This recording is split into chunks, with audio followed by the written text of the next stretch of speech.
Okay, guys. Yeah, I'm all set. I didn't get a notification, but Okay, well, it's fine. hopefully it went. Okay, well, hello everyone. Welcome to hello everyone. Welcome to another edition of One Plus One, your place for inconvenient truth telling and myth busting. And we are rejoined by one of my most popular guests, Jared. The last time we had you, that's our interview was actually is actually one of those interviews that got the most views. So I take that as one of the most popular episodes.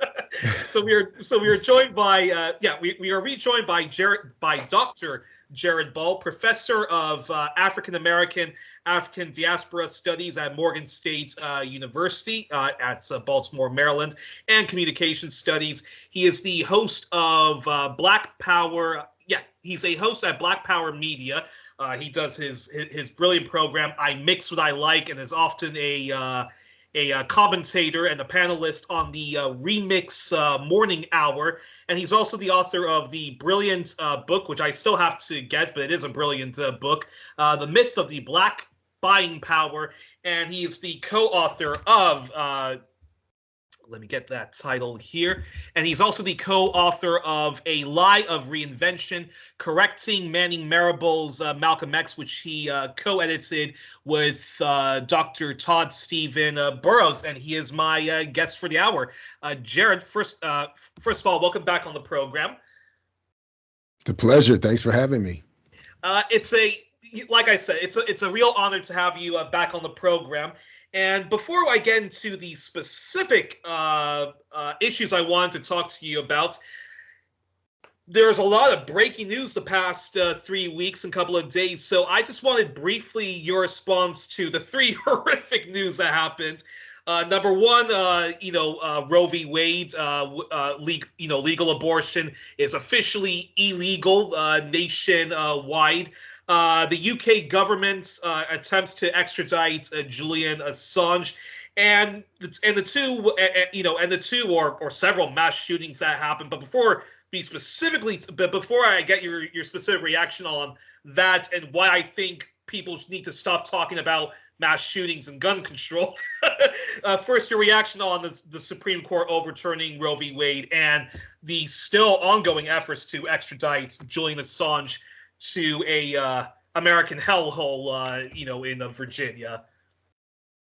Well, I mean, obviously, well, maybe not. I guess not obviously, but my response to the Supreme Court decision is that the attempt by the most conservative or right-wing political elements in this country have been successful in developing, as they have admitted over the years, it was their goal in creating abortion as an issue that would be used to collect and organize their voting base in an effort to distract them from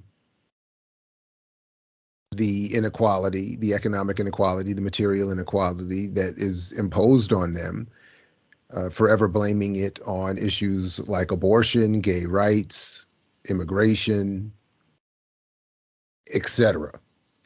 And they've been successful in pushing the issue to the point where, at least on a state-to-state basis, the protection the of women's choice is eroded, is erased. So we'll see to what extent they fight for and are successful in turning that into a federal issue, or adding on to it, as Clarence Thomas has suggested he would like to do. But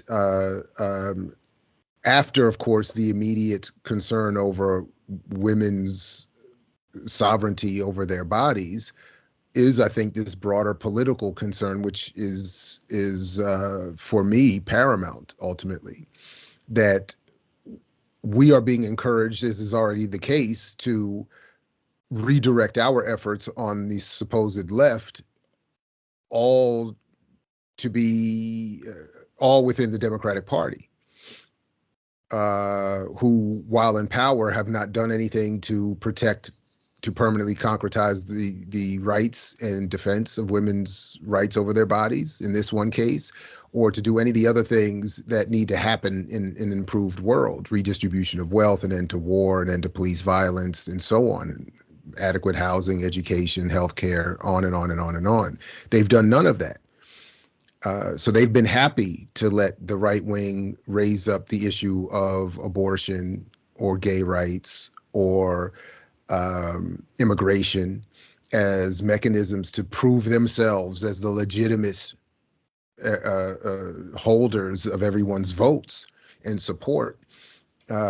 Meanwhile, they haven't advanced anything. So the two parties are playing this game, and of course, in this immediate moment, women are, as is often the case, the first and most suffering.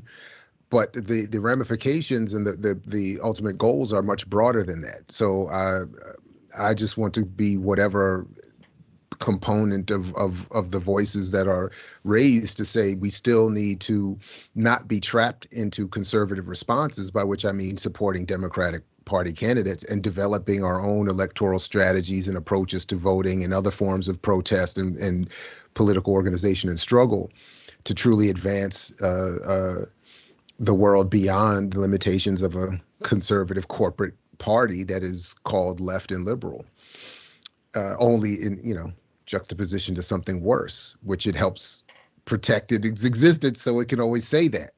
Yeah. So the other question of Julian Assange. Julian Assange is that, again, it's easy, and I would obviously support his freedom and people's defense of his rights and his freedom and the recognition that he is not the problem. WikiLeaks isn't the problem. It is the threat to those in power that they represent.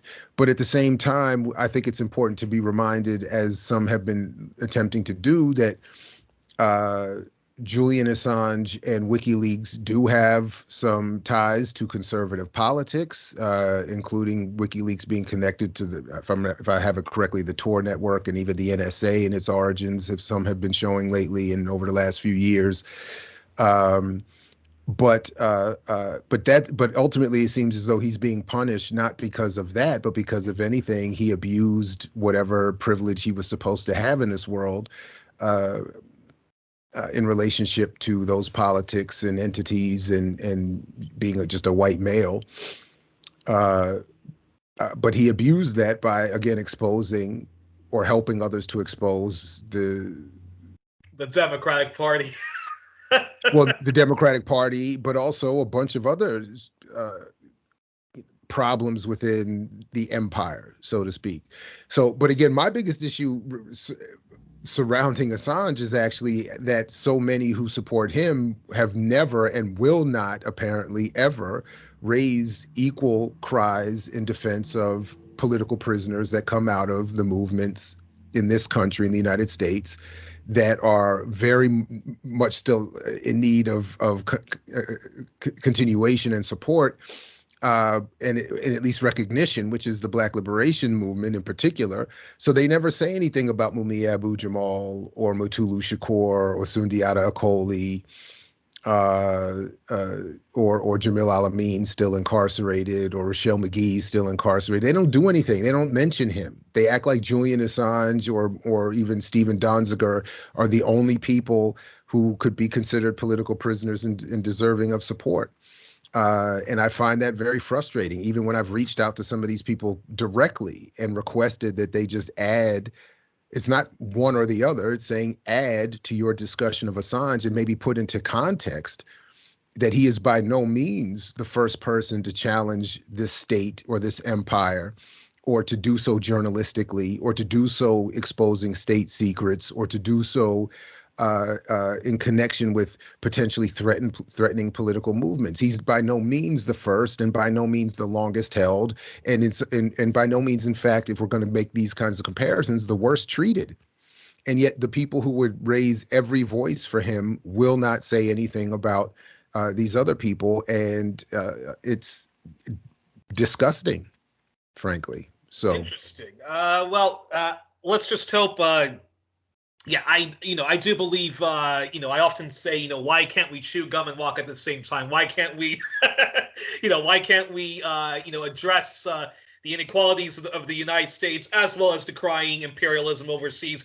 Why can't we, in the whole very toxic, debates on, identity politics versus the class struggle. I always say, well, why can't we just chew gum and walk at the same time? Why can't we just, yes, the issue of classism, institutional classism, and tearing down capitalism is important. But what's equally important, but that doesn't mean that the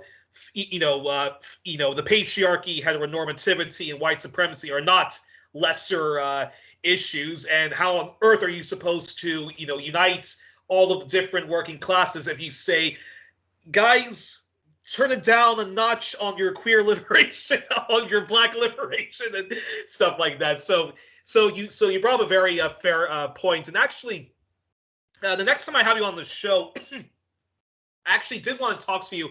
I've been wanting to talk to people about, some of the issues when it comes to, certain figures like Edward Snowden, because he did mention, the issue of Tor. But we're gonna save that for another day. And yes, you did. You did brought up a very good point. And yeah, I would just say to people, chew gum and walk at the same time. So yes, campaign hard against, campaign hard to free Julian Assange, to stop the witch hunt of Edward Snowden. But don't forget, Mumia Abu-Jamal, Leonard Peltier, and all of those people that are rotting in American hellholes. And that's actually a good segue. I was going to save this question for last, but let me already bring it up, which is which is I wanted to ask you about the plight of Indigenous Americans, and from the mainland to Alaska to Hawaii. And I wanted to ask you, why is the extreme Jim Crow, which the indigenous people suffer from, why is that so criminally overlooked compared to, say, Black Lives Matter, Latinx pride, queer liberation, Palestine justice, and even anti-imperialism? And what's it going to take for the left, and I'm talking about all the left without exception, to show urgent solidarity to the indigenous people, and not just mentioning in passing free Leonard Peltier, but the plight of Indigenous Americans. I bring that up because we're going to have the 4th of July coming up, and and if I know for a fact many people will say, why should we celebrate the 4th of July when Glenn Ford famously called the founding fathers those miserable sons of a bitches? And but oftentimes people sort of skip the plight of Native Americans and the dispossession of Native Americans and the ongoing extreme apartheid they suffer. And they'll talk about Black Lives Matter first, Latinx pride, Puerto Ricans, and even amongst the most outspoken left, Palestine justice and anti-imperial missions. So I wanted your response to that with the 4th of July coming up. So, well, first I would have to start by saying I'm barely better than the media that you're criticizing in terms of a lack of coverage or focus or meaningful engagement with indigenous communities. So but as you were doing, just endeavor a response, I mean, to what I wrote here as you were talking on that. I mean, the first thing that would honestly have to happen is that a greater level of organization and militancy among the indigenous communities themselves. There is not, I don't think any group, unfortunately, is, however people self-define and organize, no group, much less one as oppressed as that one, can expect an outside support network that is going to be meaningful without they themselves being highly involved in directing and sparking that. So that's likely for me one issue. The other is that, I mean, we have to remember BLM, and I don't know that the other groups you mentioned get. I don't think it's. I think it's a little bit of an unfair equivalence to suggest other groups get the attention akin to BLM or Black Lives Matter, because BLM really is Black Liberation Movement. But Yeah. that we should always remember that. But Black Lives Matter gets the level of attention that it does because, unfortunately, it has largely from beginning to today been a movement that is amorphously defined, symbolic, and softly liberal in its aspirations politically. So, of course, the state and its media apparatus would prefer to promote that form of response from an oppressed community. So it's going. So Black Lives Matter. It should be always reminded is given this. By the way, quite unlike a generation or two, well, several generations past, where even mainstream U.S. media was in a way forced to give coverage to more radical elements of all forms of liberation struggles, and then learn that lesson by promoting and encouraging and platforming only the more sort of sanctioned, centrist, liberal, soft forms of responses from oppressed communities. And it's in that context that Black Lives Matter gets this level of attention. So any group getting this level of attention from the mainstream in this context, I would suggest is likely one that is sponsored directly or indirectly through ideological adherence to those already in power. So but and then the last point I have here is something I'm always kind of for a long time been concerned about and not really able to speak on or impact in any meaningful way. But this issue of the groups that many of us are looking to build solidarity with and get help from are themselves powerless.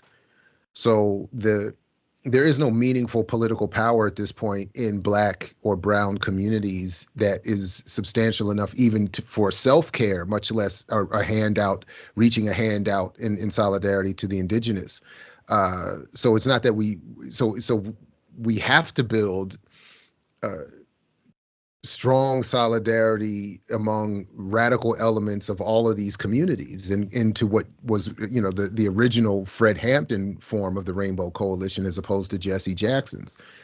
But that requires organized elements within these communities being organized, being radical, and then reaching across to each other to build solidarity, realizing that in each of their communities, those groups and those segments of those communities are largely the most powerless. And then once those groups get off air and get organized and outside of microphones and video cameras, what would happen? What they could do next would be able to be more honestly developed. So I don't know. But I'll just quickly end by starting with the fact that I don't engage enough in that work. So I'm as guilty almost as anybody else. Okay, interesting. And interesting response. And that's probably a good, segue to this question, which I want. Actually, no. Actually, before we talk about the Blackness leadership class, going back to another issue, which was the issue of mass shootings. Now, I think it's a terrible epidemic, pandemic, whatever is the big word that people want to use. That in the United States there is this recurring nightmare of mass shootings and huge massacres, or even if it's only 2 people killed, there are several people injured, some injured for life, and so forth. But my issue with those who talk about gun control, and I am for sensible gun control or even radical gun control. But this is the issue though, and the reason why it is such a waste of oxygen talking about oh my God, the mass shootings, boo hoo hoo, isn't the reason why it's such a waste of, oxygen is because of the Second Amendment. And as long as that Second Amendment is there, and there are lots of people on the left who also support the Second Amendment, but as long as the Second Amendment is there, we're never going to solve this issue of mass shootings. And even the most left-wing politician would never, ever, like Bernie Sanders, he'll get lots of applause when he says that we need to have a constitutional amendment and ban, corporations from getting involved in politics. He'll get the standing ovation of that. But if him, and I even maybe somebody like, Dr. Joe Stein, if they were to say something like, we need to have a constitutional amendment and repeal the Second Amendment, wouldn't their political career be over in the blink of an eye? And I want your response on that. Well, so this is there are several trick bags here, but yeah, their political career would be over in the blink of an eye, largely because the political career they want is still within a mainstream American, currently arranged mainstream American discourse, which is very pro Second Amendment, and I'm way outside of any expertise here, but I do. We had a little dust up on our platform recently over this, but I think there is a great degree of misunderstanding of the Second Amendment and a misreading of it and a misapplication of it and all kinds of things. But that said, that's one of the reasons. So yes, in that context, anyone's political career is going to fall short. Even within the currently arranged Green Party, the political consciousness and I'm not an expert by any means on the party, but what Jill Stein and Njamu Baraka and others would have had to deal with in that space is still still deals with pockets of reactionary thought and would itself and then there's debate about people would have to speculate about the aspirations of any of these individual politicians, but to the extent that people still have a goal of capturing this currently arranged American voting population, you're not going to get rid of the Second Amendment. You're not going to get rid. Yeah, it's just not going to. People are going to, and I would not advocate that anyone, particularly organized in left political spaces, disarm. I would never advocate that they disarm. Now, I do think on the left that there still remain certain fantasies about what maintaining arms means vis-a-vis the state and the broader society, et cetera, and so forth. And I think that there is some fantasy about what people think is the possibility of armed self-defense and armed struggle, et cetera.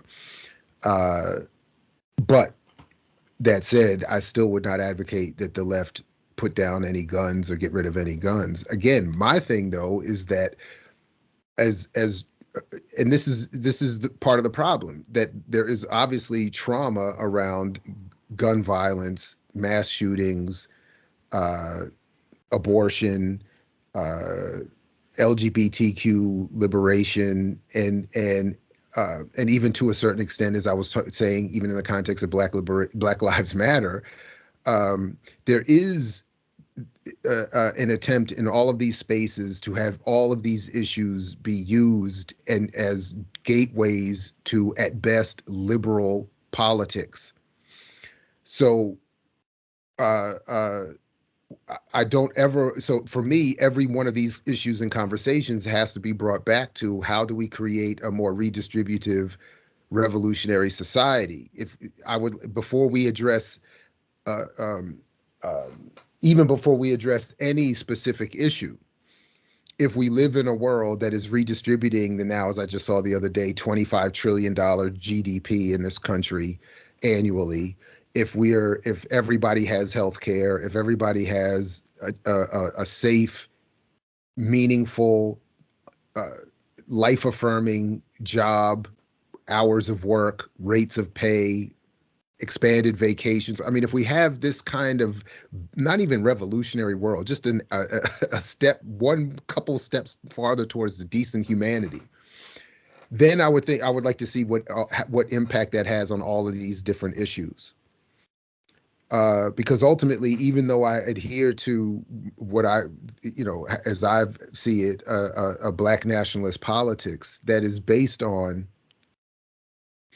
an idea that the issues that Black communities or any other community that's however they self-define and organize, the internal dynamics and issues facing those communities are issues that will always have to be dealt with internally by those communities at the end of the day, after we've dealt with the broad state issues of redistribution, peace, jobs, healthcare, once those issues are tackled. So in other words, I'm not having this fantasy of a racial, gender, sexual utopia after the socialist revolution or anything like that. I don't have any of that. I'm saying after these initial steps, all of these groups are still going to have issues that they're going to have to advocate for, deal with internally, whatever, what have you, whatever. But I would just like to see what those debates and movements and efforts look like once we've gotten to this baseline where I would think a majority of people at the end of the day could agree enough in terms of an electoral, maybe even some other form of move on society that we could get to. In other words, enough people, I think, want peace, healthcare, good housing, decent pay, legitimate hours. People shouldn't have to be working 800 hours a week for whatever. Let's get it back down to that 40. Three jobs just to pay for the rent. Forget exactly mortgages. That's what I'm saying. Because if we're redistributing the GDP, if we're doing all of these things that, the wealth has already been created, we've already done it. If we redistribute it in a different way, not in some fantasy way, I just would then like to see what the conversations look like around Second Amendments, around Roe v. Wade, around, whatever, what have you. And again, I don't mean to be, I'm not diminishing or looking to dismiss anybody's particular struggle. I just don't think any of these issues can be dealt with in this world without some of those baselines being achieved. I don't know. All righty, and that's a perfect, actually, and just before I get to this question, sort of, but I would, in defense of, Indigenous Americans, and now I don't know many Indigenous Americans on this program. I'm trying to, reach out, Indigenous American voices to get them on the program. To see, what is life on the ground for them? What can, the broad American left or maybe even the international left do in order to help them, address their many grievances? But I would just say, I think, wouldn't you say that the reason why, Indigenous Americans, they don't get the attention or even the solidarity that they deserve is because the addressing their grievances requires way more than just what Black people got in the 60s, which was basically just like reforming the Constitution a little bit, a civil rights, bill there, and stuff like that. Whereas Native Americans, a lot of it has to do with the dispossession of land. A lot of it has to do with mega reparations that they deserve. And so wouldn't you say that because of that, because it requires such a radical solution, that it's just not sexy enough an issue for a lot of the whites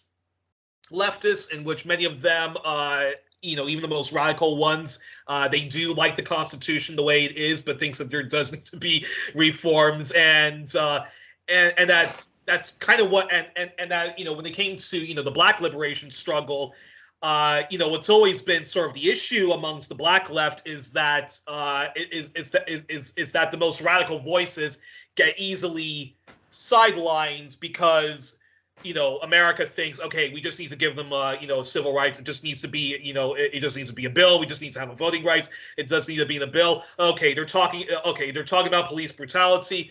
Okay, well, we'll try to lessen the more radical voices by, okay, we'll demilitarize the police that much, but we're never going to defund the police? And do you think that's probably why the plight of indigenous people doesn't get much attention, because their grievances requires radical requires radical solutions, which you can't just say, oh, yeah, your response to that. So no, I think there's definitely a lot there that I would agree with. I would add to that first of all, this is why we haven't had any successful revolution in this society, because all of it were black. I mean, again, black people. This is sort of what I was getting at before. Despite all that, people may say in terms of appearance, black people have had no successful revolution here. So even dealing with black people would require a revolution that whites are not interested in this society. By the way, were all world majority people somehow removed from the context and the society were all white people have not had a revolution that would satisfy those who lead and rule it.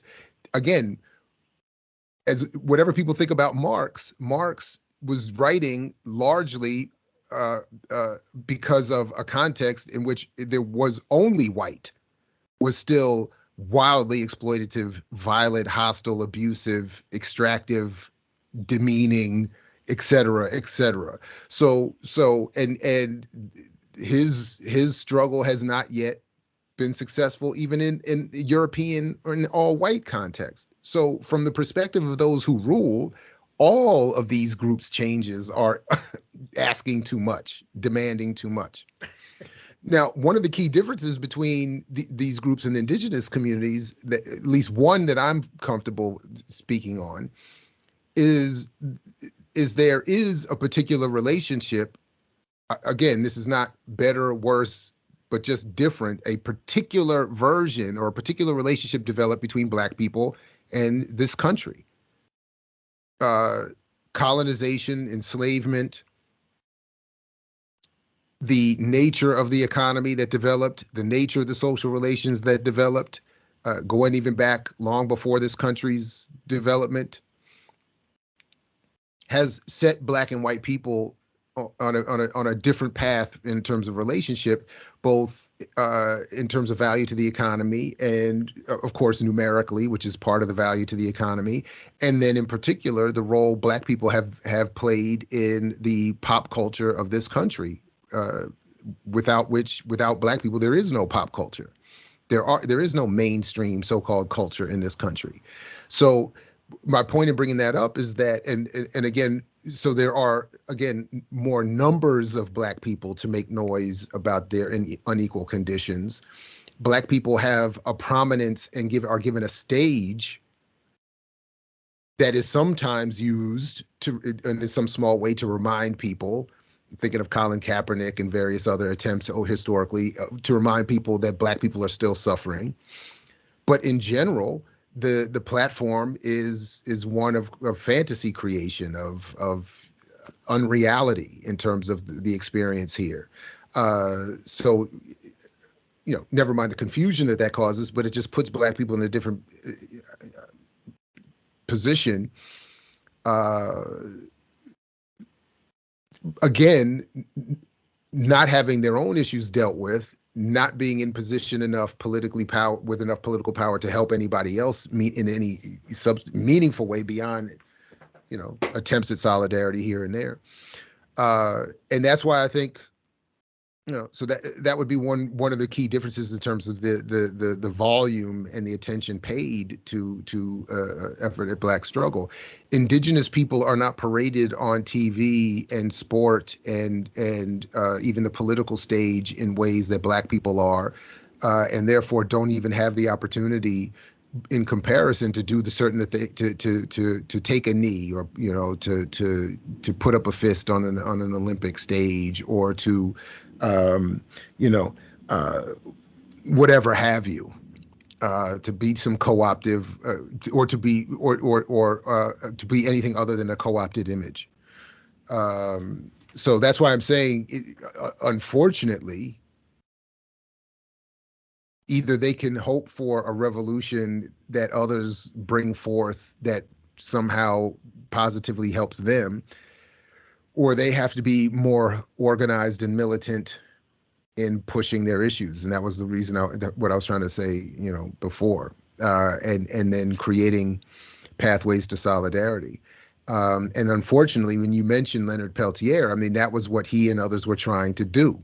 And that's why he is still being punished, despite the FBI acknowledging we don't know if he did the crime we're charging him for. We just know that somebody has to go down for shooting our officers, our agents. So, but that's the point. And that's why Mutulu Shakur, they're literally trying to die in prison, despite the fact that he is completely beyond recovery and being a physical threat to anybody. This is why even the white Marilyn Buck was only let out in time to die. That's why David Gilbert just got out despite being white himself and a man. He barely is getting out to live any life in freedom. And that's why Jamil Al-Amin, or H. Rap Brown, is still locked up. That's why Assata Shakur had her bounty raised on her. That's why Nahanda Abiodun had to die outside of this country, or chose to, I guess you could put it that way. But the point I'm getting, so this is because they are reminders of the kind of militancy and accuracy of analysis and solidarity that can't be achieved. You can't have white people, black people, and indigenous people uniting on the basis of a black liberation struggle. They can get together when it's needed to parade some sort of soft diversity to get some warmongering Wall Street official elected. But that's about it. So anyway, that was it. And the American Indian movement, and all of its beautiful militancy and all that they did to positively mimic the Black Panther Party, they would have to do again, just as we would have to do what the Black Panther Party did in terms of raising the standard of political analysis and struggle, so that we can meet them on that basis. That's the only real help we can offer, I think, or any of us or any group could offer.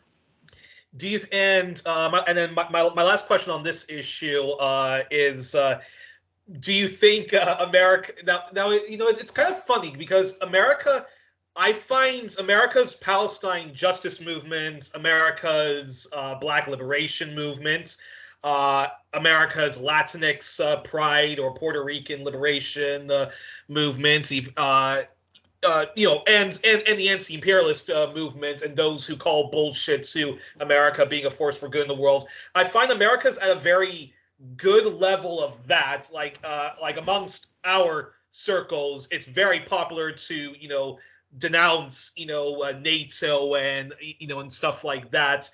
But then when it comes to the issue of indigenous solidarity, we're not at the level that, say, Canada is at or New Zealand is at, and to very minor extents Australia is at, just in a conscious level and it being an issue. But when it comes to but like right now in Canada, like in Canada on July 1st, they have Canada Day, and there are and a lot of the left-wing movements and the people power movements are calling for a cancellation of Canada Day. And in Australia, every January there's always a mostly indigenous-led movement, the Aboriginal movement, calling for canceling Australia Day.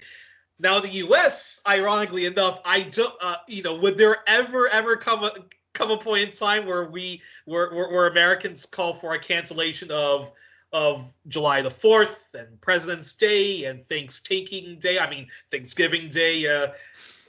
Your response. I could see a rebranding of these. I mean, there has been some effort. I mean, there's been, I think, I don't know how exactly widespread it is, but I think here in Maryland, there's been sort of a statewide, I think they've even institutionalized the commemoration of Indigenous Peoples Day as opposed to Columbus Day. They'll do a Dr. King holiday. They'll do I don't know. I don't know. So they'll do a Juneteenth holiday. They might do something, they might, or they might, so they might take something and rebrand it to be a little more inclusive and diverse. But that to me is part of the problem. I don't, I'm not interested in any holidays, symbols, names. I don't mean any disrespect to any of the people that were involved in any of these actions, but I don't even care about statues and I mean, I just don't care about any of that. Especially if so much energy in that goes to the or makes those symbols of the statue or the whatever the focal point, and not something. I mean, I don't know. So I mean, what I want are some of the things I just described in the last response. In other words, those things are important. Those things are important, but they should not be the top. The top right, they should not be in the top three, let alone the top sort of five priority. What we should be let me say it this way. Like what we should be talking about is, yeah. Go ahead. When some years ago, I passed through Cuba for a couple of weeks, and one of the things that I was struck by is that when you have political power, you can make the symbols and the monuments and everything reflect that struggle. So everywhere you go in Cuba, there are pictures of Jose Marti and Antonio Maceo and Che Guevara and Fidel Castro. They leave the bullet holes from the students rebelling against the Batista in the palace. They leave the blood stains in the cement where people were tortured in the torture chambers. They do all of that so that nobody is ever, the goal of which, of course, is nobody forgets what the revolution did to give you what you have. So that's when I want to be focused on the statues. When we win, then we can come back and have a conversation. Then we can take down all the statues, put up new ones, and do what we want to do. But it's the focal point on these statues. I mean, it's the same. For some reason, I see a parallel between natural, organically arising decision, attempts to or efforts to pull down a Confederate statue here in the United States with Rand Corporation intentionally developed propaganda removal of statues abroad, like Saddam Hussein's in Iraq. My point being is that from the perspective of those who rule, the propaganda and the psychological warfare is achieved if the focal point of your struggle here is organically to attack a Confederate relic. That to me has as much positive effect from the perspective of those in power as their own developed attempt to take down a statue in another country, because it ignores all of the underlying or overarching points and goals and extractions and exploitation that continues. And it gives us even the suggestion that if you're successful in that endeavor, that there has been some sort of an advance. And I'm not moved by that anymore, or if I've ever was. So I don't mean, again, to be disrespectful to anybody involved. I'm not saying that they are the problem. I'm just simply saying that I would like to be part of supporting efforts that make those efforts moot. That's all. All righty. And that's a perfect segue then to this question. I just wanted to say just a quick follow up on what you were saying. The powers to be are okay with us taking down Confederate flags and Confederate statues because it gives the illusion that this system can be reformed. And the reason, whereas even amongst certain radical Marxists, they don't want to have those conversations about the founding fathers, even though anyone who can who reads a Howard Zinn book, or even a very non-radical book, knows that, well, the founding knows that the country, as white America, was really found on the dispossession of Native Americans, followed by the African Holocaust of kidnapping Africans and making them do slave work, as well as dispossessing indigenous Mexicans from their land and stealing half of Mexico to build more of America. So I thought that was very interesting. That a lot of times, like, yes, you can criticize, Confederate symbols and Confederates and tear down Confederate statues, but watch what happens if we start having those uncomfortable conversations about, George Washington, Thomas Jefferson, Benjamin Franklin, and even Abraham Lincoln. So so that leads me to this question. Let's talk about the issues of the Black struggle. Now, recently, the Tribeca Film Festival took place, and a new documentary by our favorite Black director Spike Lee premiered about Reverend Al Sharpton, and apparently it's a very positive documentary that says the thesis is that he is a continuation of MLK Jr., Jesse Jackson, and Malcolm X. So, Jared, please do some myth busting about Sharpton and talk about his his record as a gaslighter and as a Black misleadership class member. I wasn't ready for that. I didn't know that had happened. Or that this documentary has been made. That is disturbing. So similar to what I was saying in the last response, Al Sharpton is and has always been perfect for this sort of the preferred form of struggle. That when you take down a statue, you could claim a talking point or some sort of minor victory, but the right also has its own talking point that it can use to further its own and future and bigger victories. Oh, they're attacking our history, they're attacking our culture, and it rallies their base, and they're already more organized and well funded. So ultimately, that's what I'm saying. That's part of what I mean when the symbolism boomerangs back to negatively impact the community, who are not able to get inspiration enough from that to build their ranks. I mean, none of that, people don't anyway. So, but Al Sharpton has a whole career of doing that.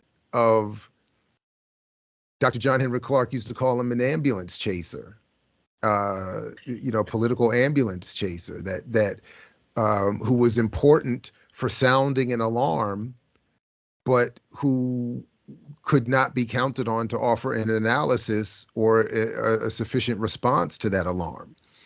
And, so it's the whole thing, again, this is what the whole thing of saying that he's an extension of Dr. King and an extension of Jesse Jackson. We have to first, of course, be reminded of the fact that in his own lifetime, Dr. King did not agree with, get along with, or trust Jesse Jackson.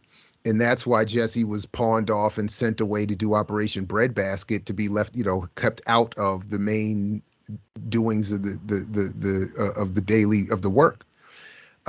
Because in the same way as a book I've recently been talking about, and the history's there now, it's pretty clear. But Dr. King was aggressively and at times hostile with people like Andy Young and Jesse Jackson in off-the-record settings, telling them that they are, as he said to Andy Young in one meeting, "You're a capitalist and I'm not. The problem with you, Andy, is you're a capitalist and I'm not." And that was the problem that he had with Jesse. And you again, people have to remember, at the end of his life, King's primary targets of criticism was not the Southern redneck, but was the Northern liberal and the Black bourgeoisie. the northern white liberal and the black bourgeoisie, who he said Who all were threw him under the leeching bus? off. I'm sorry? Who all threw him under the bus when he All threw started him to under the speak out bus? against Vietnam, try to do the Poor People's Campaign, which included poor whites, poor indigenous people, poor Latinx people, and so forth. Yeah. And, so he was already attempting to deal with the people hustling off the work. Andy Young is now a Wall Street broker, banker, capitalist, you know, conservative, really. Jesse Jackson has just been getting paid to get corporations to diversify their boardrooms.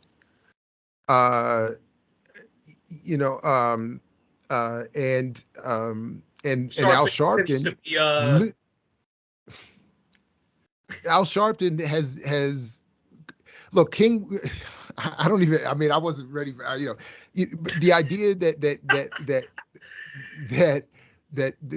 Al Sharpton, who I believe was known also as informant number 7, when wearing a wire for the police.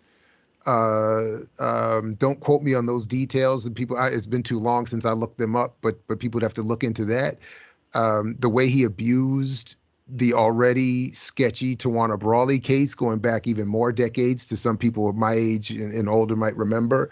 Whatever people think about Tawana Brawley and how she was exploited or looked, I mean, I think she was exploited either way, whether she was lying or not. She was exploited, and in part by people like Al Sharpton to make a name for themselves, to become spokespeople for the Black liberation struggle, but who would never go left of the Democratic Party, who would never advocate radical Black nationalism, who would never advocate socialism, who would never advocate. Again, look at what Dr. King was saying at the end of his life. We're going to occupy ghetto communities, collect the rents of the poor, not turn them over to the landlords, and rebuild those communities with the money. We're going to have a poor people's campaign, as you mentioned, that is the goal of which is to develop permanent encampments. The reason I'm so convinced, aside from a whole bunch of other evidence, that the state was involved with killing King, is because that very summer, as the mainstream press said in their own publications, up to within 90 days of his assassination, King was terrifying the state. They said he had become the greatest threat to national security because he was not only organizing across community lines the way you were talking about, but he was talking about his nonviolence also included direct action and the permanent encampment of groups of 3,000 people on the mall in rotating shifts until the society collapsed and changed. I mean, that was his whole point. He was fed up with all of the nonsense. He was like, we can't just keep what we do now. What Al Sharpton encourages. We have a big march, we all get our money, we all make our speeches, and then we go home. And then we go on MSNBC, as Sharpton did a couple years ago, in a cigar bar in downtown Manhattan, where he was asked a question about the civil rights struggle and literally said there, and I hope this is on Spike's documentary, he literally sat there and said that the purpose of the civil rights movement was so that I could sit in this cigar bar and have this cigar. This is the nonsense. Oh, wow.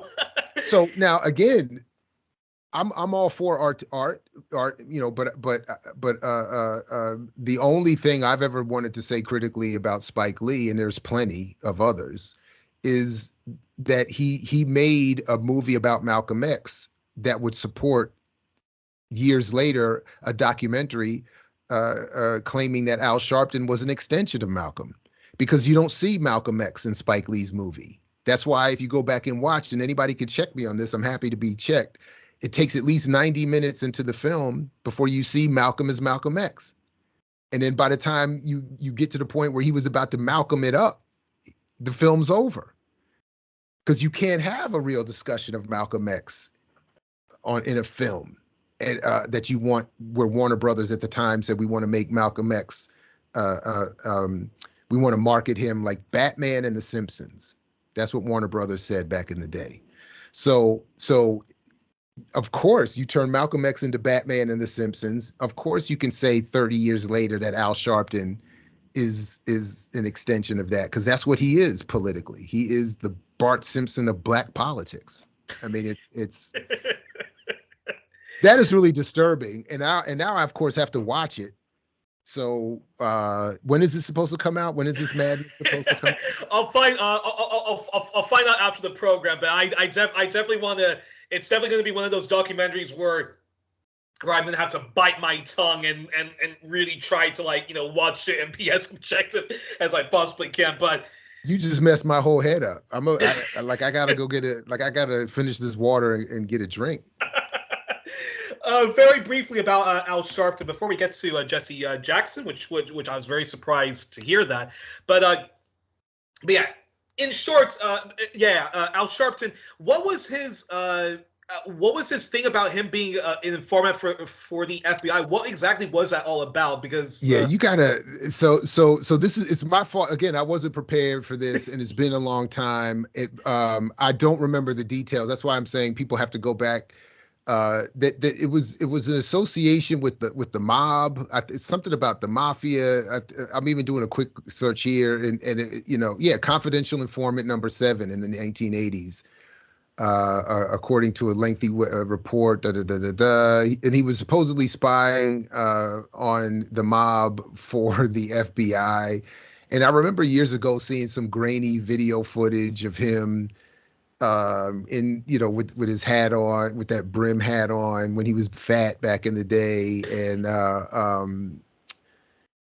but to me, all of that is more comical than meaningful. And if anything, it just says more about what his relationship is, because whether it's the mob or anybody else, no legitimate liberation struggle-ist, nobody involved with any legitimate liberation struggle is going to be wearing a wire for the FBI for any reason whatsoever. So it doesn't matter to me whether it's against the mafia or anybody else. I don't, now, but again, I only bring that up because I think it's somewhat comical. The real concern is all you have to do is just look at his overt, expressed politics.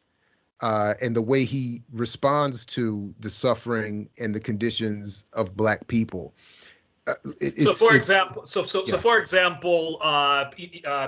because we're almost out of time, and I want to get into Jesse Jackson and so forth like that. Right. But Al Sharpton, I think it's safe to say, he is definitely what Glenn Ford and the team.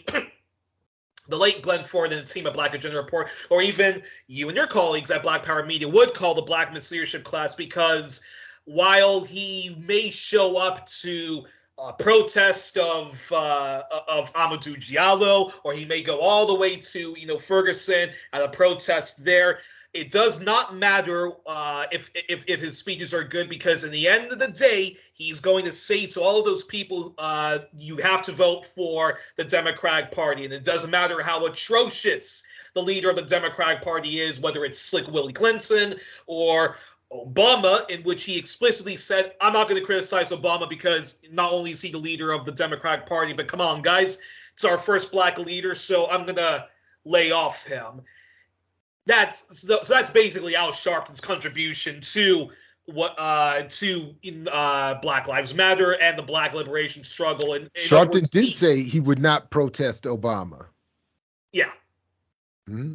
Sorry, I just wanted to echo your point. Exactly. So in short, that's why he is definitely not an extension of MLK Jr. and certainly not Malcolm X, right?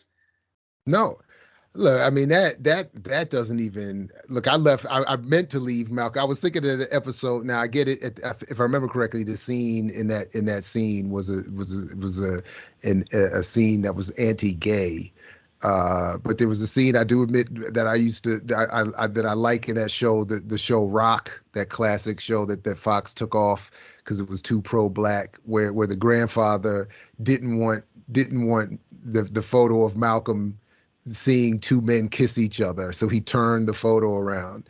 And I think of that sometimes in different contexts, because it's like Malcolm would not, the idea that Malcolm would want to see himself connected to Al Sharpton in a Spike Lee documentary is like turn Malcolm turn his face, or he shouldn't have to, I mean, I didn't even want to bring him up in response to that. It's so undeserving. I mean, it's again, even for Dr. King, to the extent that King is considered to the right of Malcolm X, Dr. King wanted, an end to imperialism, an end to capitalism, an end to the wild inequality that we see, was not willing to support the Democrat, was equally, even more, as I said, condemning of the liberals in this society than the conservatives and the rednecks. That he was not interested. He said, don't make a monument. He said, I don't want to be made into a monument. He literally says this, and then they put him in a monument and cry over it after he's killed, as if he said, look, he already saw what was coming. I see someone is going to kill me, and then you fools are going to turn me into some symbol to speak against who I am. So I don't want you to do that. I don't want a monument. I already know I'm going to get killed. I'm good with that. I'll come to terms with that with me and my maker. But anyway. So Malcolm, they shot him. They killed him first. The state, at least, whatever people think about the assassination, the state wanted Malcolm gone first. Because they thought King was easier to deal with. Then they realized King was too Malcolm. They got rid of him as well. And Sharpton and Jesse have had long, very well-paid careers. And if it wasn't for his son being so greedy and stupid, Jesse would have had an heir in his son. And that's a perfect segue. And sorry that we are going over time. This is the problem when I ask follow-up questions. But we have to talk. But we have to talk about then Jesse Jackson. Now, I would say Al Sharpton is an extension of Jesse Jackson. Yes. And so, can you talk to an audience about Jesse Jackson, his Rainbow Coalition, his attempts to become the Democratic Party nominee, and why did he fail? Talk about his transition from a student and associate of MLK Jr. to, a soft radical leftist to the Black misleadership class member and gaslighter and sheep herder of the Democratic Party that he is then. Because I was stunned when you said to me that actually Martin Luther King Jr. actually kept Jesse at a distance and actually gave him assignments to do this and that, away from Poor People's Campaign, anti-Vietnam War movement. So yeah, talk to us about the history of Jesse Jackson. Again, definitely people need to follow up because I'm no expert on this either. But and I would say start with an interview or a couple of interviews that I did with my godfather, Mr. Tom Porter. People should go to Black Power Media and check that out. Because Tom Porter, among many other things, was on Jesse Jackson's first presidential campaign and has a long history. He was also the head of the King Center and was for a time close with Coretta Scott King. And there's a lot. Tom Porter, Mr. Tom Porter. You should interview him too if we can make that happen. All right. He was also best friends with Amiri Baraka and has a lot of great stories about that as well. So I'd encourage your audience to check out that. And one of the things that Mr. Porter always says about Jesse is that something he said Jesse was great as a presidential candidate until he messed around and thought he could win, and then he became something else. And the point being was that when you're running. I don't want to dismiss it as just a symbolic campaign, but a campaign that doesn't expect to win, but is meant to uphold a certain level of politics and try to raise a certain standard. And then you think you're going to win, you start to soften those politics and get more enamored with yourself and the idea of celebrity and victory. But is that what happened with Bernie? Sorry to interrupt, but could you say that that's what happened with Bernie Sanders? Time around. In fact, Porter, the context of him making that comment to me was a comparison between Bernie and Jesse's campaigns, where they were similar and where they were dissimilar. So that's why, again, it's a really great interview that I encourage. I'll send you the link. Maybe you can include it in the description here, because I would encourage people to check that out. It's really great. And Porter's hilarious and brilliant, so it's must see TV, so to speak. But going back from the beginning, where Jesse is soaking himself in King's blood and wearing the shirt on TV, and then having the New York Times just the very next day write about him as the heir to King and his leadership. When you look at that and that kind of performance, it's pretty evident what Jesse was going for. And again, Jesse never, he picked up some of the rhetoric, but never picked up the analysis, the programs, the radicalism, and turned an aggressive attempt to shut down the state and make it become redistributive.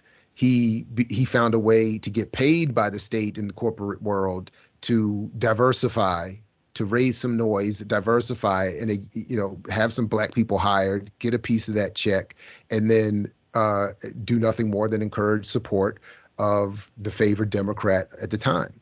So King, anyway, that's the model that Sharpton has picked up. They've now developed it for Jamal Bryant coming out of Baltimore in the post Freddie Gray, that kind of preacher, somebody gets killed, we show up, we do the whole, we love Black people thing, and we need to correct things. And then they turn around and quickly focus on the thugs in the community and black on black crime. And then they maybe say to whatever corporation or government official, give us a check and we'll tell everybody to not be violent, to be peaceful, not be thugs, and to vote for your candidate. And that's essentially what the model has become. And it's being handed down now, not only to Jamal Bryant and others, but a lot of the supposed leadership in Black Lives Matter and elsewhere. Alicia Garza. I mean, I would, I don't know what they're specifically up to individually at this point, but what I see largely from Patrisse Cullors at this point, and and really that crew, is we make noise when someone is hurt, and then we get a big bunch of money to tell people to vote for the Democratic Party. I mean, there's obviously some difference and some nuance there. But and of course we hear from the perspective of the BLM 10 as they're called, but the chapters of Black Lives Matter that basically wanted nothing to do with Patrisse and the leadership of the foundation. That's exactly what's happened.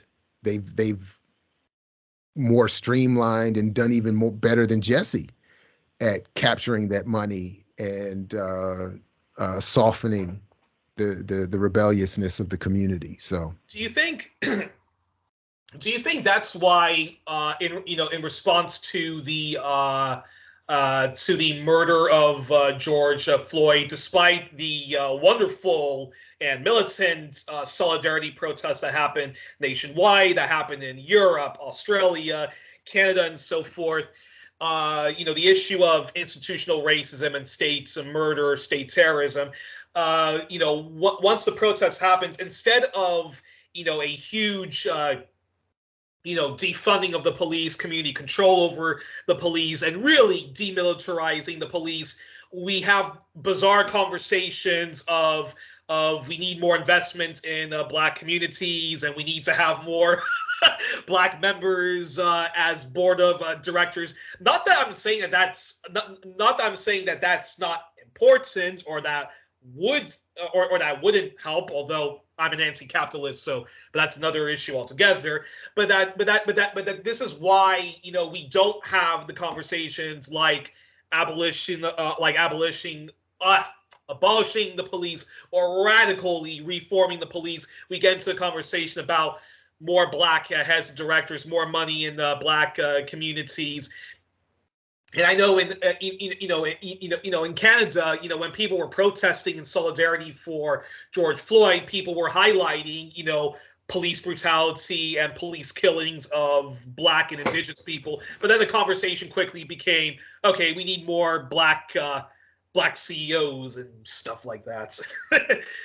And that's I mean, and Black Lives Matter and people in Black Lives Matter doing that, isn't that really an extension of the gaslighting and the hustling of the Al Sharptons and Jesse Jacksons of the world? well, I mean, look at the energy from, and again, I'm happy to be checked on this, but the energy from the initial responses in the streets of Ferguson that I admit I only saw on tape because I was not there, but it seemed to be the early video we saw coming back when Al and Jesse went out there was the crowd telling them to go home.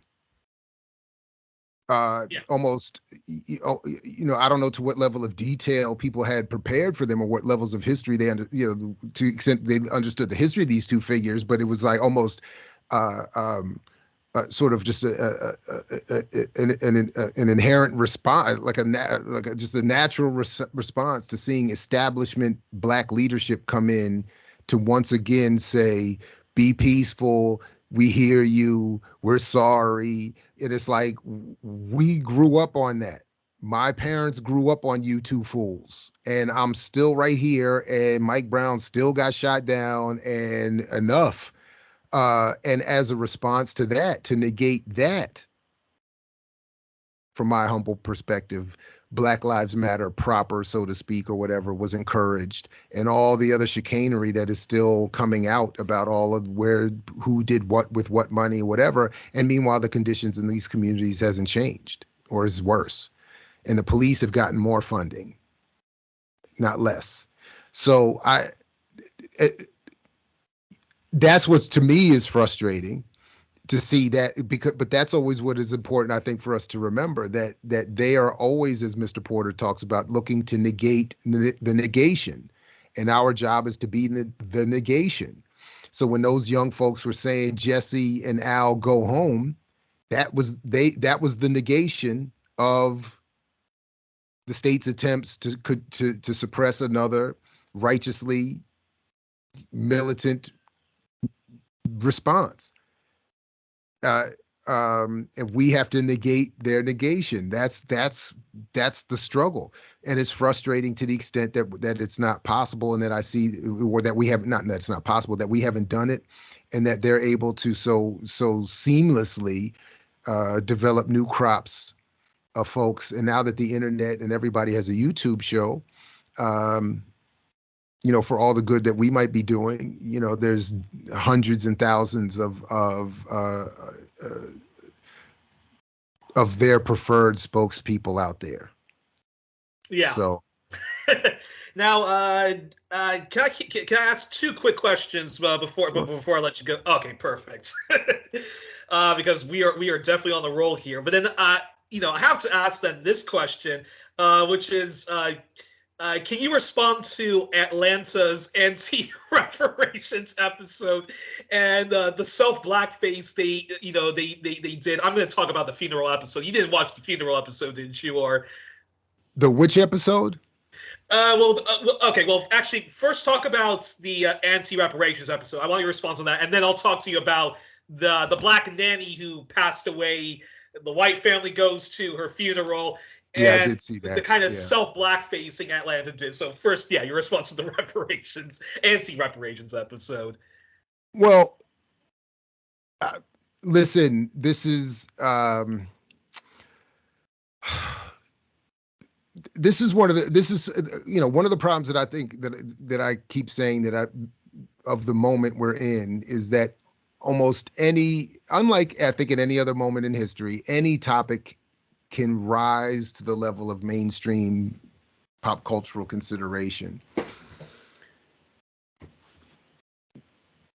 which allows, of course, for the mainstream to do what it does, which is to limit and offer reactionary responses. So, of course, for whatever the different approaches or perspectives people have on reparations, the idea that we would have, one of the few legitimate mainstream presentations of it be in an episode of Atlanta is exactly the problem. This is the problem we face by an under-organized community. I have my own issues with the reparations movement, but whatever they are,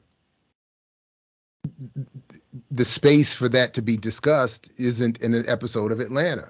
From the perspective of those in power, this is again the beauty of the media system and its ability to impart psychological warfare. Yeah. That any issue that comes up, we'll just either directly develop a response, or we'll find among the endless amount of creators that we have access to, those who want to do a version that we're interested in, and we'll fund it and we'll support it. So, whatever, again, whatever I think of Donald Glover, he's not coming out of, his media is not coming out of a organized political militant left-wing entity. So I don't think we could expect that he would be able to do a good job, and that if he were, that it would air, or that he would be given an opportunity to do another good job. So that's why we get what we get. And, so whether it's that episode or the episode where it's the now late Kevin Samuels presiding over Who's Black Enough, I mean, wow. Oh my gosh! I can't.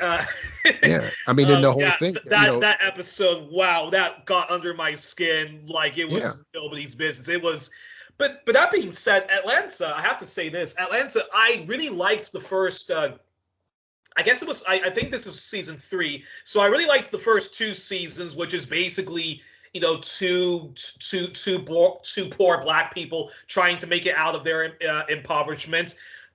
Whether rap is the best way to go through it, that's but I'll put that pet peeve aside. But I really liked that it dealt with the issues of poverty, really wanting a better life.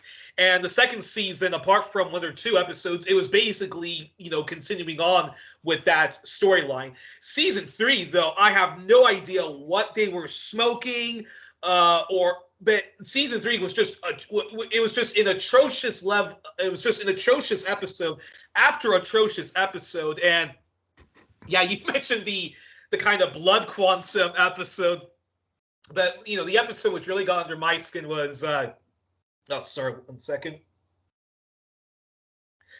Voice is too dry today. The episode that really got under my skin was this one episode where, so you have this Caribbean Black nanny who passes away, and works for a very rich, affluent family from either Manhattan or whatever this place.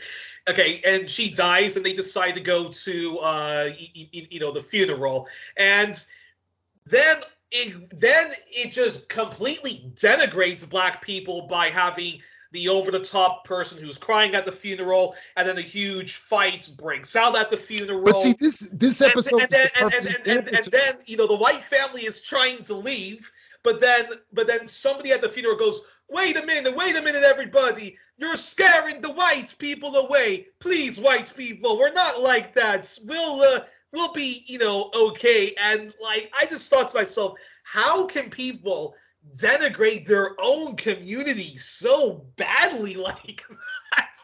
And then, of course, you talk about that whole blood quantum, which Black people. That episode you're describing, but that episode you're describing is perfect on so many levels. First of all, as a reminder that whatever we might think of the content, all of these nominally Black shows and media are only able to survive if they appeal to white audiences.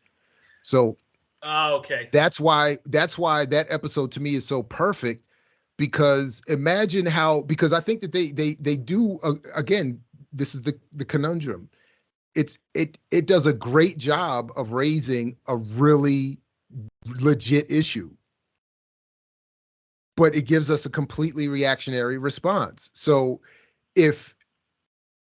I kept thinking as I watched it, this is perfect. It's so obviously made for a white audience, because that's why they center the white family. That's why we start with the family. That's why we never see the nanny. We never see her. We learn of her death as the white family hears of it. Then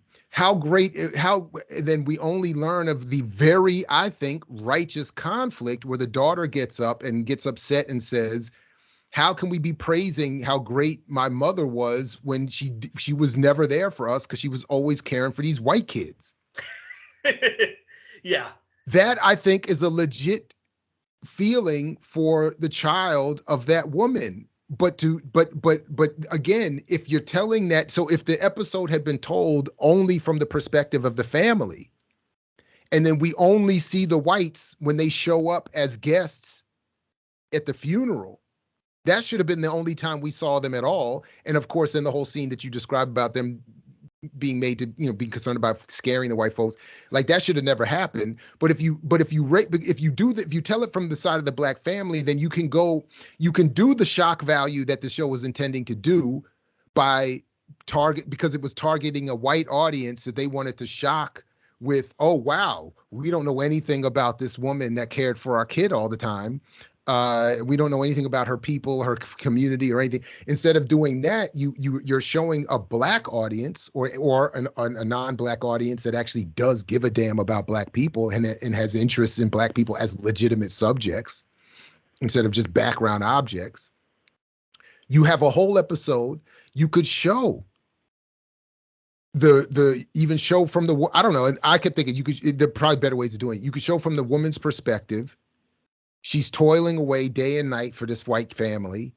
She dies. Then we see the absence that we could see her not being there when her kids are playing or having birthdays or whatever. And they're like, where's my mother? Or if you didn't want to show the nanny at all, as they did in this episode, then you show her being absent for her kids. Where's my mother? She's at the white people's house. Why isn't mommy here? She's at the white people's house. Then she dies. Then the daughter gets upset. I grew up without my mother. Then the white people show up, and then maybe the surprise or the shock value is how uncomfortable that they should be left to feel without a black family erupting into a fight, just having a legit crying conversation about, I'm pissed that you died, mama, having never spent time with me. And then leave the white people in the back of the room looking uncomfortable, or whatever their reaction. That would have been the way, I think. But no, but if the audience is white, you got to have the whole thing. He's driving in the car, he gets the call, he's got to pick up his kid.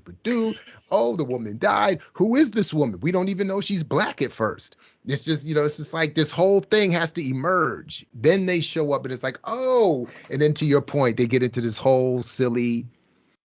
The fight even wasn't the problem for me. Exactly. It was that reaction that we're scaring the white boy, the little white kid. So now we have to apologize and correct ourselves. Man, get the hell out of here. The daughter had a very righteous case. My mother did not raise me because she's raising him.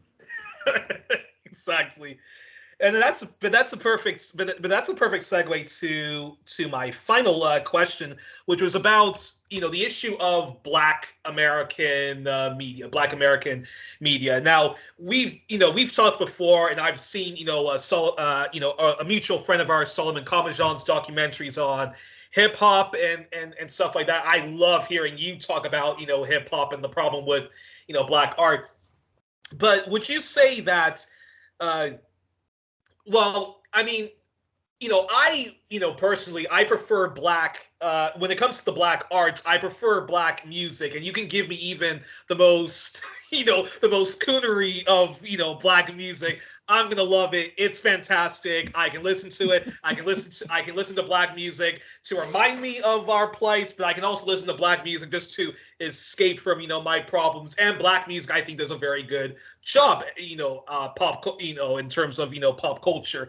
I always have an issue, though, with Black film media and Black sitcoms. And I just want, and I've asked this to both Troy and Solomon. What do you prefer, Black music or Black Black television, Black TV? So I wanted your reaction, and why do you prefer one of the arts over than the other?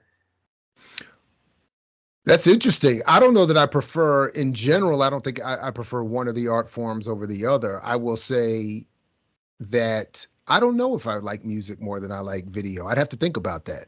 But I would say that the differences in the technology and the medium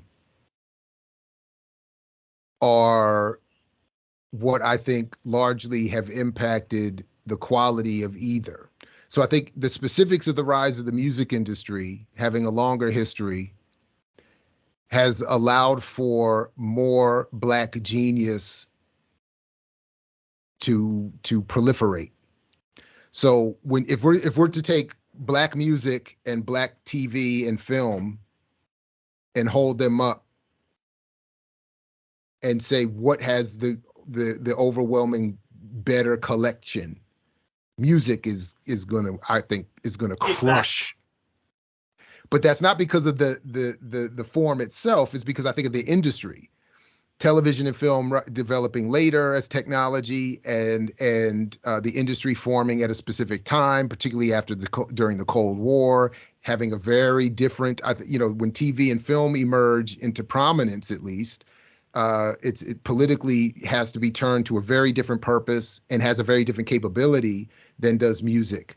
So, with the images and the immersiveness and all of that, we go on and on for days about that. But I think in my initial response, that would be, I think, that required a more limiting effect or impact on Black art. So Blackness, the Black genius has more room, at least traditionally, in music than it has in other areas. So that's why overall the music is going to be better. I mean, there has still never been. So for me, Donny Hathaway Live is the best album across genres, across music, across time. There, without any, for me, there is no except for, but for, there's no caveat. But so there has never been a Black film or sitcom that maybe could ever get as good as that. But that has as much to do with, again, the political function of media, of film and television, and of course also the cost and all of that. All of these things are impact. That I don't know, how would you create? I don't think it could be done. So but anyway, that's just what I think. I don't. I mean, do you find that Black? So do you find Black music, whether it's rap, reggae, R&B, neo soul music, disco, and so forth, is given a little more autonomy to be its authentic self, whereas the film world, you have to answer to a producer who has to answer to the big CEO, who also has to answer to the audience and so forth, which is why you can get the Black sitcoms, but you can get where they can talk about racism, but you will not have the Black sitcom talk about the class, the issue of class. And even then, you're only going to get the Black bourgeoisie, the Black middle class, or maybe the Black upper class. Whereas stuff like what was that show? I think Good Times. Good Times was was that rare show about the Black working. Yeah, but that was still a white written show.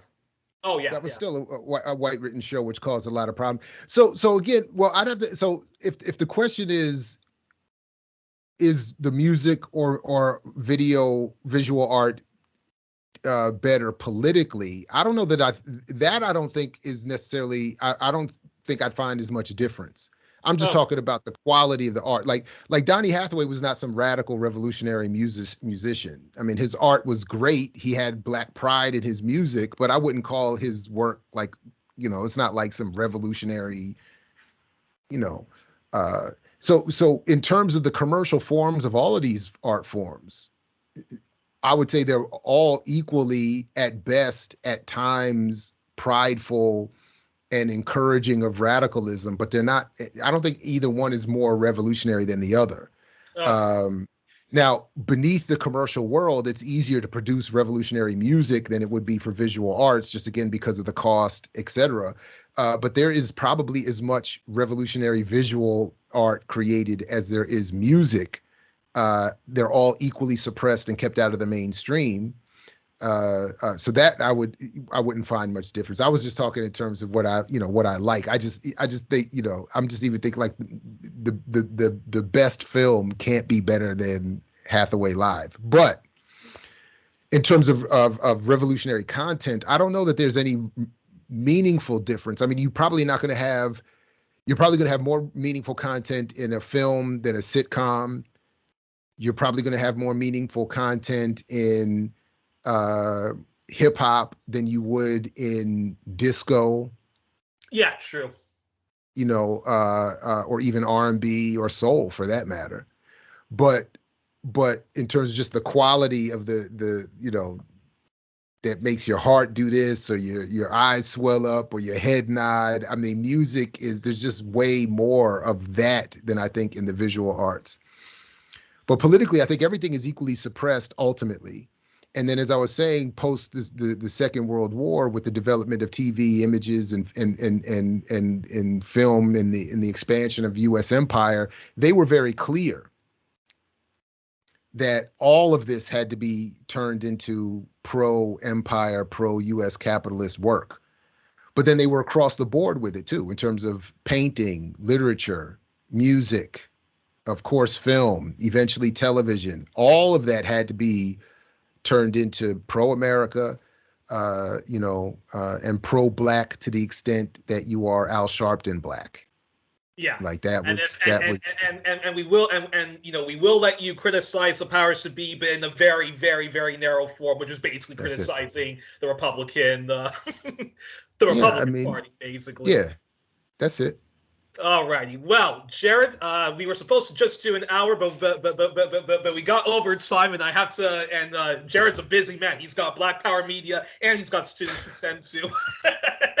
No students. It's summertime. Just some children and family stuff. But I appreciate you and your audience. Well, it's been fun. Well, we were joined on this edition. We were joined on this edition of 1+1 with Dr. Jared Ball, who I want to remind people, professor of African American Studies and African Diaspora Studies at Morgan State University and Communication Studies, host of Black Power Media's I Mix What I Like, and people also should visit the website, as well as the author of The Myth of the Black Buying Power and Reinventing a Lie, which is his contribution to protecting and honoring the legacy of Malcolm X. Jared, thank you so much for taking the time to come today. I'm definitely going to have to invite you back on, because I want you to talk to us about not buying into Bitcoin and cryptocurrency. And there's some, and of course, we both have our homework to do, which is to try to watch this Spike Lee documentary on Al Sharpton, and we will tear it apart limb from limb once it's there. And I'll also make sure to watch the links, as well as put in the links the Tom Porter that you were mentioning, right? Yep, Mr. Tom Porter. Alrighty, but until then, we were joined on this edition of 1+1 with Dr. Jared Ball. Jared, thank you so much for taking the time off. I look forward to getting in touch with you again. And yes, and before I press stop record, you do that wonderful send off that you do with Fred Hampton. Just as Fred used to say, we say peace if you're willing to fight for it. So peace, and catch you next time. Thanks again. Ciao till then.